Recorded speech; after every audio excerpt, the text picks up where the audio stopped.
Hello, my friends, and welcome to Dorney Park for their Ride for a Cause event, in which Iron Menace here, you can get a ride before the season, just after the media day, which a lot of you, thank you for asking. I was not invited. That being said, we're here at the event, and I just got off of Iron Menace. I rode it twice, once in the front, in the middle, just to the right. That's 7 seats across, so there is actually a middle seat, which is rare. It's an odd number, and I think it shares that with Dr. Diabolical out at Fiesta, Texas. And then I did another round on the back, but me and my friend Coaster Paradise were each on an opposite end of the row, and the row was empty. And oh my gosh, the ride experience was completely different. I got thrashed around. It was bumpy, it was rattly. I didn't expect to see such a difference because I didn't even mention it yet, but the front one was surprisingly smooth. But anyway, join me as we explore the event Ride for a Cause here with the Eagles Autism Foundation and talk a little bit about Iron Menace. First of all, look at how they've done up this area. Well, first of all, for the event, they really did this up. It's got some sort of announcement coming up in a few minutes, so I'm waiting for that. But they completely changed this area over here on the right. There was like a drink area, possessed gifts, and now it's Steelyard Gifts and this catering area here, which is an interesting expansion. And then there was a Rita's or something here too, and like a little nice eating and seating area that they got rid of. I hope they bring back the seats, but for now, they have a stage in the middle there. There are a whole lot of snacks and food, which I don't know if that's gonna be available during the regular season. I hope so. I just tried a bunch and it was delicious. So let's head into Steelyard Gifts and see what they got for the merchandise of Iron Menace. We're here in Steelyard Gifts. I wanted to show you some of the Iron Menace merch. We got pins, we got magnets, we got keychains, we got mugs, we got all sorts of stuff here. Here's the first style shirt that I've seen. They also got these hats. Where are these from? I'm not quite a fan of the design, but I saw Jason, New Jersey Coasters, wearing one. This is pretty cool. It's got like an elemental thing on there for FE for Iron, Ferris. Yeah, I dig that. And all the gears and stuff, that's like a nice callback to, what was that Scare Zone that was up at the front a couple years ago? Let's see, we got this shirt. I do like the logo that I'm seeing. I do like that. These, I love seeing Thunderhawk design, like merchandise, because it did celebrate its 100 years. Technically, I don't know. I got a long comment about that. But this style is pretty cool. Love to see a possessed shirt. The Hydra one, this one, a lot of people were talking about. Let's see, they got an Iron Menace one here to match. What's on the front here? Oh, just that. Okay. Let's see what else we got. Iron Menace shirt, the Forge Your Own Fate shirt, which ain't too bad. Then we got all the Made the Thrill posters. Iron Menace one isn't here. Let's see, we got a McTavish Steel shirt. Is that the back? Yeah. This one with the zipper. This, though, probably not a good idea because of the restraints, because they come down in your lap. Whatever's in there would get crushed, especially the way they were forcing down the restraints today. This printed thing, this printed bag, hit bag, whatever it's called. Different design shirt. Another design. There are so many different designs here. So many differently designed shirts. This is a nice one. Oh, this looks like Made to Thrill. It looks very Made to Thrill. This one, though, this is Made to Thrill, and this is the one I'm definitely getting. All right, what else they got? Pennant. They do have a poster. I'm probably getting that as well. They do have the Nano Coaster, although I kind of stopped collecting them because I just had way too many. And then they have a magnet, but no pin. No pin of that. A couple mugs, glasses, and stuff like that. And then we have McTavish Steel all over the place here. Oh, they do have a McTavish Steel hat. Not bad. That's pretty cool. I'm tempted. I'm sorry, I'm getting quiet because I'm thinking about buying that one. I'm not a big fan of the other one that they have. That's intense, and I wish there were smokestacks and stuff in the back. What do you got on the back? Oh my gosh. Also very intense. And then this one is just the logo, right? Nope. Super intense on the back. Man, it's so like, I don't know how to describe it, but it's got a vibe that I don't usually go for. This looks like a pajama shirt, sleeping shirt. Nothing crazy on the back. Yeah, I like more subtle designs for me, so I'm probably going to go for that Made to Thrill one. So that was a little bit of the merch because I didn't really see anybody feature it during media day. I just wanted to throw it out there and really like dive in. There's so many kind of mix and match designs of Iron Menace. I wish there was like a hat that just had a nice embroidery on it, and I would buy that in a heartbeat. However, I think I'm going to go for the McTavish Steel hat. I'm not going to do my shopping yet because I want to get that poster, so I'll probably get all that stuff at the end of the night. Welcome to Dorney Park and Wildwater Kingdom. Did you get it? Okay. My name is Ryan Eldridge, and I am the Public Relations and Communications Manager here at Dorney Park and Wildwater Kingdom. I want to extend a special welcome and thank you to the members of the Philadelphia Eagles who are with us tonight, Reed Blankenship and Britton Covey. Give it up for those guys. They are phenomenal. Yeah, I love it. Eagle! Thanks to our collaborative efforts, we have collectively raised over $30,000 just from your ticket sales tonight. Tonight, you not only get to hang out with the birds, you get to enjoy great food, you get to explore this beautifully themed new area, our steel yard, and you also get to ride our beautiful roller coaster, the Iron Menace, which is the first dive roller coaster here in the Northeast. Hey, Britton, where are you at? You got a second? You rode Steel Force tonight.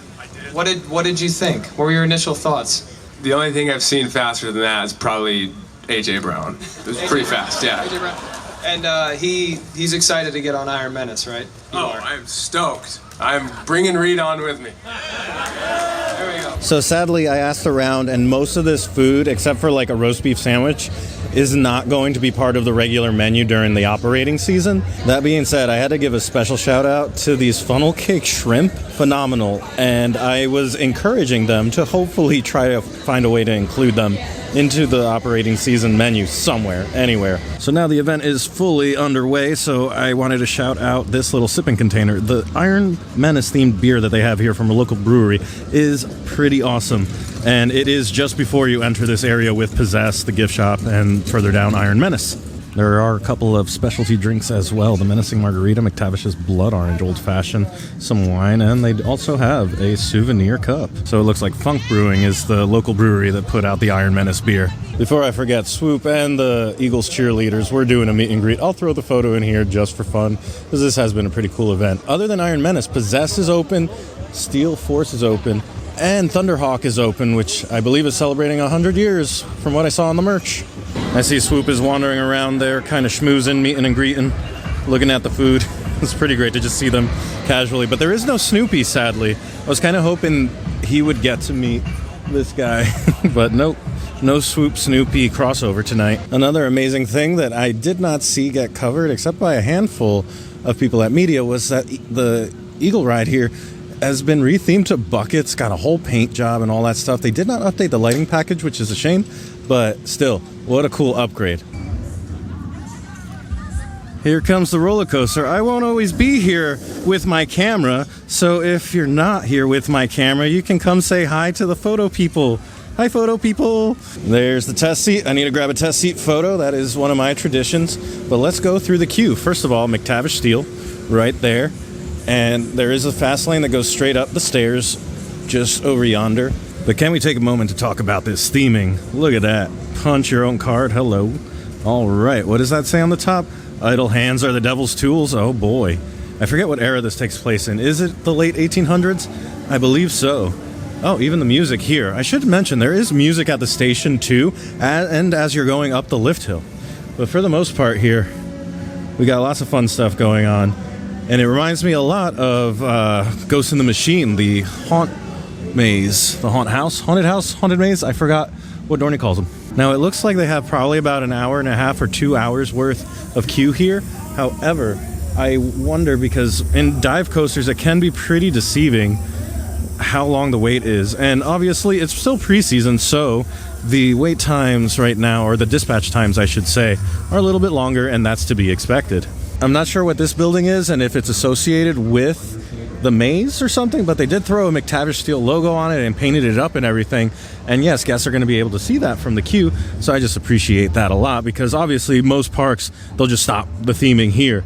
And then last but not least, there is Paranormal PA, which I don't know if this is going to feature heavily in like future haunt stuff, but I love the fact that there's going to be a story with the story. So we already know that McTavish suddenly disappears, and then it's just Iron Menace that fires up out of nowhere, and that's the Ghost in the Machine, right? And now there's maybe some sort of paranormal team that's investigating it. That's a pretty cool touch, and I hope that that's like an addition when Haunt comes around. All right, this wasn't mentioned anywhere, but they got the McTavish Steel sign here on over by the bathrooms, and I don't know if this is just on for atmosphere, or can we actually go through in here? I'm gonna wait a second to see if anybody exits. So unfortunately, I cannot go through the maze with the camera. So we're just gonna leave it at that. There are animatronics, no scare actors, and then New Jersey Coasters here, Jason. He's been tasked with taking some night shots for Dorney, so we've just been kind of hanging out a little bit. Looks like the party is kind of slowing down here. but there are a couple other rides that are open, and I've been completely ignoring them. And that is Steel Force, which has gotten an upgrade to its lift hill apparently, and it's faster. And then Thunderhawk, which got some love for its 100th birthday. So if anybody knows there and wants to throw me a comment about what kind of work they did on Steel Force, I need to look it up before I come back for like the regular season or the preview days or whatever's happening. But I still am going to ride it and see if I notice much of a difference, although it's been a whole year, maybe 8 months since I've been on this guy. So the upgrade they made was to the lift hill. I think the chain, it has a variable chain now, so they can actually get more throughput out of it, which is amazing. I think that was it. Or no, that's Thunderhawk maybe. Yeah, that's Thunderhawk. I was like, that doesn't sound right. Wow. Okay. Between that chain rattling and the music next to me, it's like, whew, a lot. Anyway, what was I gonna say? Yeah, so the lift hill chain has a variable speed, and they made some small improvements to the station for the operator. So at the station for Thunderhawk, they were telling me that they just got some love on the trains, a bit nice refresh, repaint, and all of that for its 100th year. But otherwise, there wasn't any significant track work or anything done. But I feel like I remember there being track work. Please remind me if I'm misremembering. Something was done not too far in the past, right? There was some stuff done. I don't know. I'm confused again. Oh man, the vibe right now is really making me miss haunt season, because like the fog is in the air. They've had fog going on the whole time, and it's really hanging in the air because it was raining earlier. And then it's nighttime, the lights are coming on, and Iron Menace's like area music is kind of a little spooky. But anyway, I think the last thing I want to do here while this event, by the way, if anybody from the Eagles Autism Foundation watches this was a phenomenal event. So happy to be contributing to a good cause here.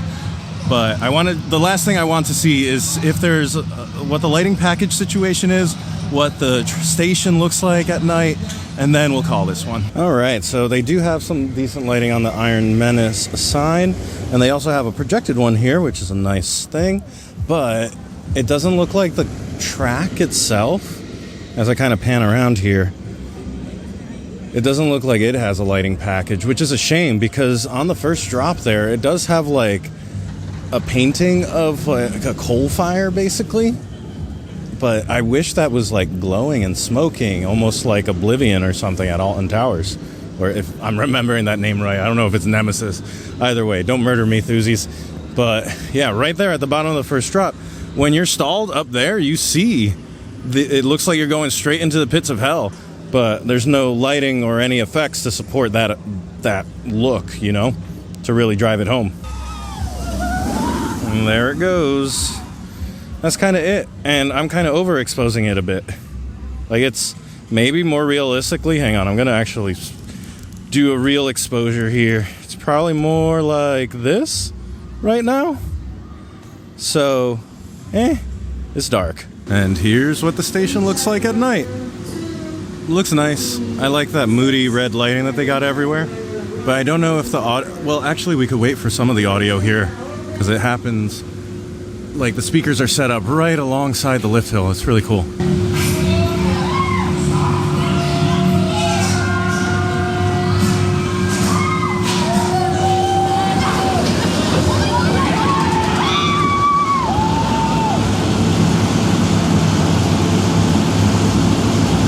I guess you really couldn't hear anything over the lift hill, but there is audio there, I promise. Anyway, I think that's going to do it for me here. Thank you everybody who was responsible for putting this event together. It was a lot of fun. I'm really looking forward to coming back and riding Iron Menace a whole bunch more, especially over the summer. It's warmed up and everything.